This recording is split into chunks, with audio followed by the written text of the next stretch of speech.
Hello folks, welcome to the channel. When I reviewed the M11 Monochrom here, I said the next logical step for Leica was an M-mount camera with a built-in EVF.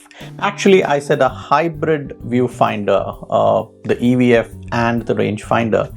And I got absolutely roasted in the comments. Apparently, I didn't understand the Leica philosophy. Well, here we are. The Leica M EV1 with the electronic viewfinder is coming. Trolls aside, I had 4 items in my wish list.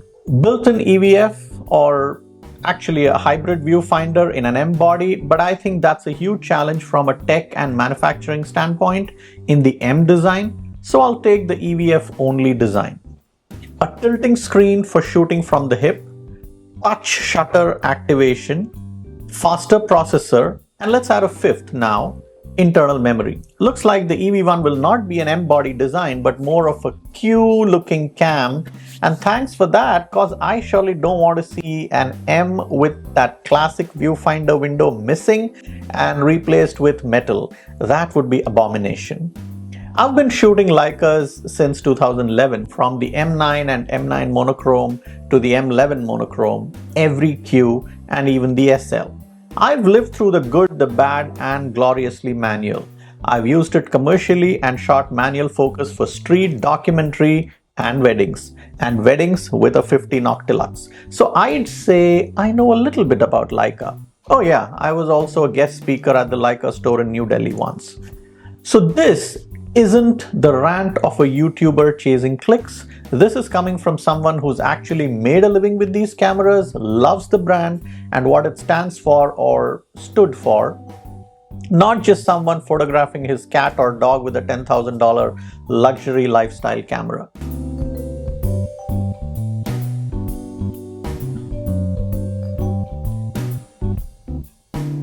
The case for the EV1. Let's get one thing straight, evolution is not the opposite of Leica philosophy. Leica's design ethos has always been about simplifying the picture-making process, removing friction between vision and frame, minimal and things that really matter for photography. That external EVF, that attachment on the M bodies, that was not heritage. That was an afterthought, a clunky, laggy, poorly integrated piece of tech that ruined the elegance of the M body.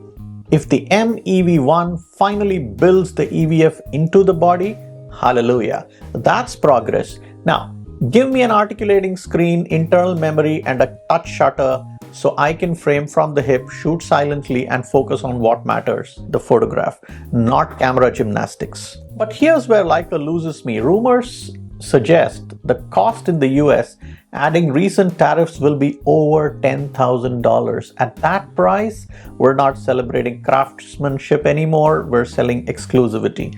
Leicas used to be expensive for a reason. Mechanical precision, longevity, hand-built design. You could justify that because your M3 or M6 lasted decades. Remember, a Leica is for a lifetime. But today, we are in the technology era and not the mechanical era. Tech is moving faster than firmware updates, and with high tech, there needs to be cutting-edge innovation and stable or lower costs. A digital camera's lifespan is maybe 4 years before something new comes along. So, where's the ROI for working photographers? And costs are manageable with labor arbitrage and automation without sacrificing quality. Where's the justification when the camera industry delivers innovation at less than half the price? Let's be brutally honest, Leica is not leading in camera technology. The SL series, supposed to be a working photographer's camera, still overpriced, still playing catch-up in autofocus and video. Even the Q3, brilliant, yes, but its autofocus only just reached the reliability and speed that mainstream brands had years ago. So why are we paying a premium for nostalgia, not innovation? When your R&D is slower than your marketing department, That's not philosophy, I'm sorry, that's inertia. So yes, I want the EV1, I want Leica to move forward, because if photography is about capturing time, the tools must evolve with time. A built-in EVF doesn't betray Leica's soul, it honors it by making photography more intuitive again. But when pricing, marketing, and elitism start overshadowing real photography, that's when a brand truly loses its way. So, to all those who still think I don't understand Leica's philosophy, maybe, because I am and will always be a photographer at heart. Because the real Leica philosophy was never about resisting change, it was about making the act of documenting history effortless. And if the M EV1 brings us closer to that, then bring it on. But Leica, don't make it a $10,000 ornament for doctors and lawyers to click cats and dogs. Make it a tool for photographers again. That's a humble request. Let's discuss, what do you think? Evolution or dilution? Drop those thoughts.